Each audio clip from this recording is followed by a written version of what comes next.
Sana walang mag-skip ng ads. Simulan na natin ang kwento. Nang madapo ako sa plaza, nanlaki naman ang aking mga mata nun. Nang masipat ko ang 10 antingero na may dalang mga manok at naglaban-laban sa kabilang banda. May kalayuan lang ito sa totoong sabungan. Parang dinadaan nila sa sabong ang mga agimat at karga sa katawan. Matapos ang sabong nila, nakipagtagisan din ang mga ito sa mga karga nila sa katawan. Dahil sa aking mga nakita, biglang nawala sa aking isipan ang mga bagay na aking bibilhin. Tuwang-tuwa ako nang makakita ng kanilang tagisan dahil bibihira lamang ito mangyayari.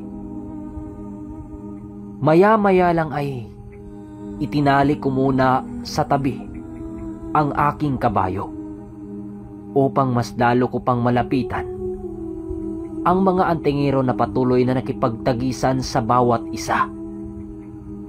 May naramdaman din akong mga mutya, buhay na buhay, subalit hindi naman ito gaanong kalakasan. Maya-maya lang, natigilan ako nang masipat ko ang paghataw ng isang antingero sa kapwa nito. Gamit-gamit ang napakatalas na itak.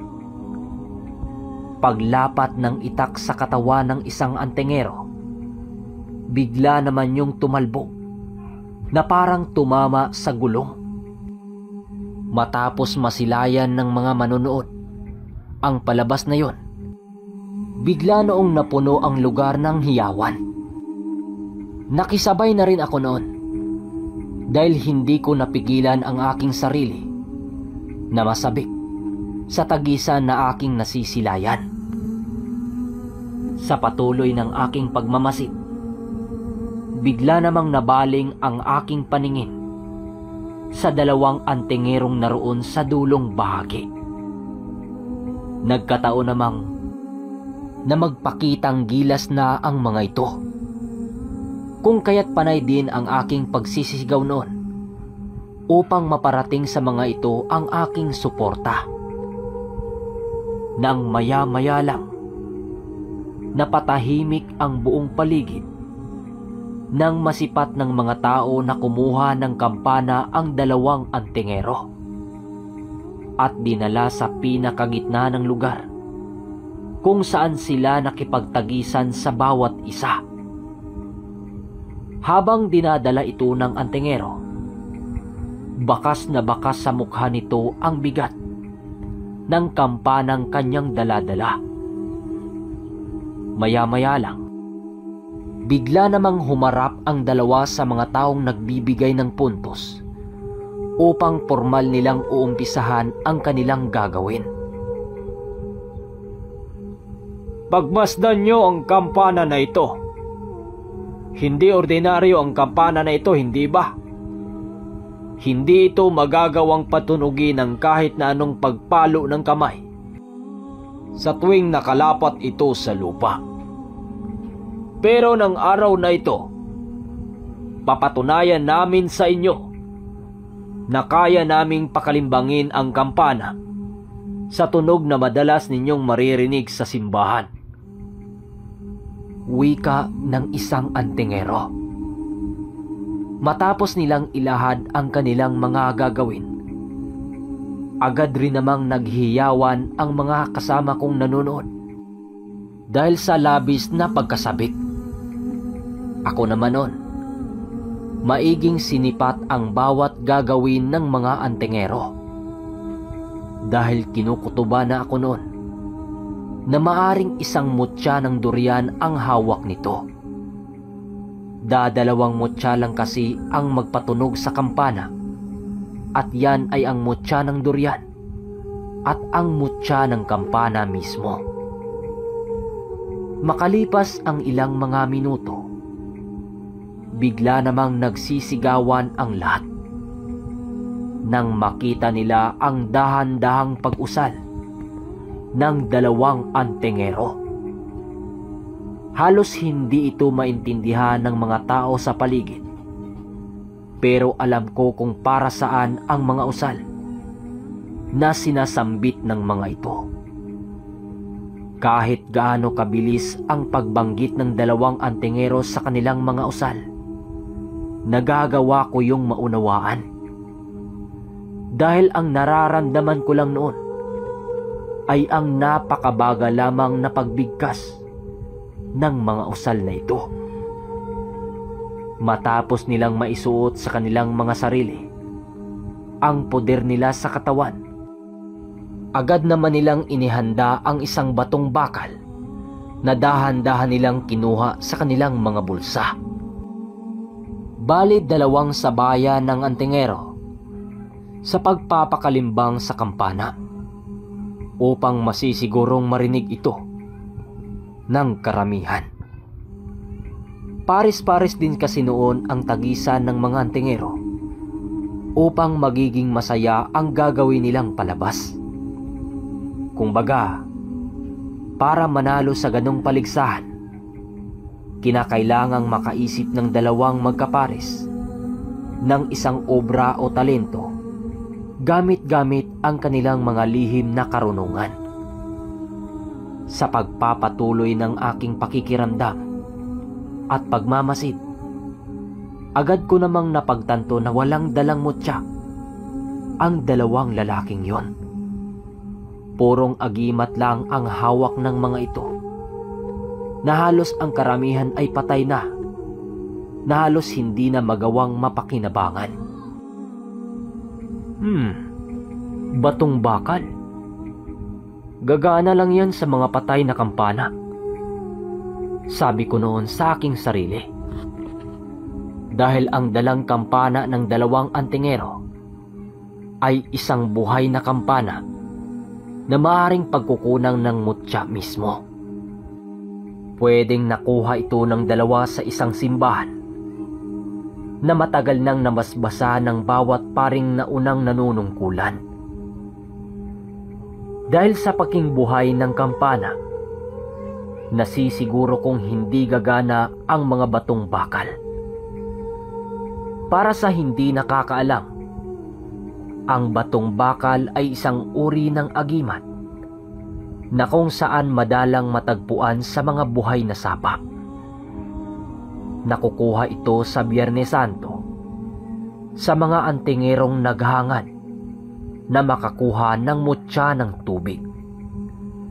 Ginagamit ang batong bakal sa pagpuksa sa mga kulang at sa mga taong may palihim na galit sa iyo.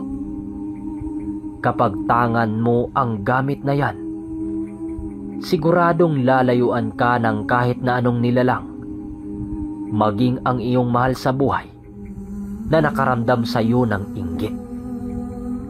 Ginagamit din ang batong bakal para makagawa ng mababaw na salamangka, kagaya ng pagbigay kabal sa tao para sa apoy. Maya-maya pa, bigla namang pinapalo ng antingero ang isang kampana, subalit nabigyo itong makalikha ng isang malakas na tunog. Agad naman itong sinundan ng isa nitong kasama sa pagbabakasakaling magawa niyang mapatunog ang kampana. Ngunit kahit ilang ulit man nila itong paluin, tanging kabiguan lamang ang natanggap ng kanilang mga sarili. Nang hindi na ako makatiis, dahan-dahan naman akong lumapit sa 2 antingero. Paglapit ko sa mga ito, agad ko naman itong kinausap ukol sa bagay na kanilang ginawa. Dahil sa nag-uusap pa kami noon sa daan, kung kaya't agad naman akong natandaan ng 2 lalaki. Manong, mukhang matatalo kayo sa paligsahang ito ah. Matanong ko lang, anong tangan yung mutya? Tanong ko, kahit alam ko ang sagot dito. Nang matanong ko na ang 2, agad naman itong nagtapat sa akin. na wala silang dala-dala na kahit na anong uri ng mutya. Sinabi nila sa akin ang tungkol sa batong bakal na nagagawa nilang mapagana ang kampanang naroon sa kanilang tahanan. Kaya ginawa nila ang bagay na yon sa plaza, sa may paligsahan nila. Matapos nilang sabihin ang mga bagay na ito, agad naman akong nagpresenta na pumalit sa isang kasama nito. Hayaan nyo, magagawa nating makabawi kung hayaan nyo kung magpanggap bilang kaisa ninyo. Matapos ang pag-usap, agad kong tinakpan ang aking muka para maitago ang pagkakilanlan. Maya-maya lang, napatahimik ang lahat na nanunood nang biglang kumalimbang ang kampana kahit hindi ko pa ito nalalapitan o nahawakan. Upang masisigurong walang nangyaring pandaraya, pinabuhat ko pa noon sa isa kong kasama ang kampana. Ipinaikot-ikot niya ito sa entablado at ipinakita sa mga tao ang ilalim nito. Nang masipat ng karamihan na walang laman ang kampana, agad naman itong ibinalik ng lalaki at agad kong pinakalimbang ang kampana na hindi hinawhakan. Ang paggamit sa mga lihim na karunungan ay hindi basta-basta. Bago mo pasukin ang ganitong larangan, kinakailangang may alam kang lihim na kaalaman at sapat na kahusayan. Inyong pagkakatandaan, hindi umikot ang bisa ng mga usal sa mga katagang binibigkas ng tao.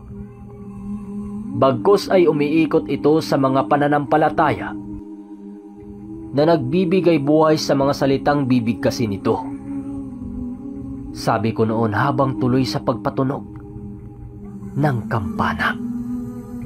Matapos ko yung sabihin, agad ding tumigil sa pagtunog ang kampana at nagulat sila dahil sumusunod ito sa aking nais. Dahil sa aking ginawa, may mangilan-ngilan sa aming katunggali na hindi nagawang makapagtimpi.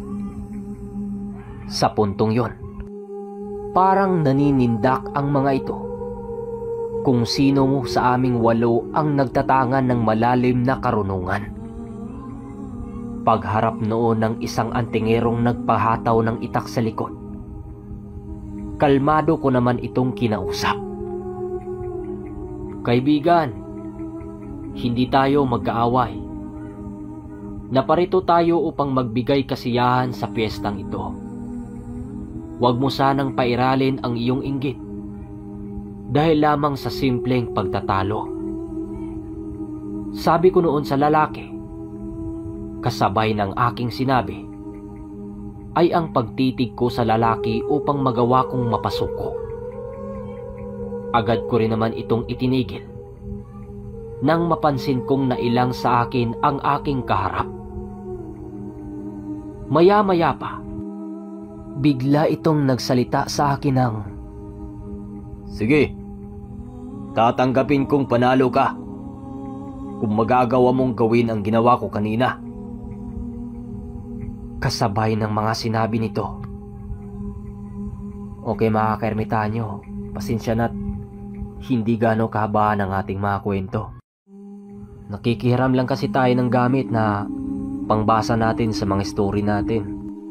Hindi pa kasi dumating yung LCD na in-order ko sa Lazada. Alam nyo naman dito sa probinsya sa Negros, napakatagal dumating. So yun lang mga kaermitanyo, sana sa susunod na kwento mahabaan natin. At shoutout na rin sa mga sabungirong nakikinig dito sa ating channel at sa mga OFW na patuloy na nagsisikap sa ibang bansa para lang mabuhay ang kanilang pamilya dito sa Pilipinas. At sa mga viewers kong iba dyan na nasasalanta ng bagyo, nakikiramay ako sa inyo. Sana madali kayong makabangon ulit. Yan lang. Maraming salamat. Hanggang sa pagbabalik ng Ang Ermitanyo.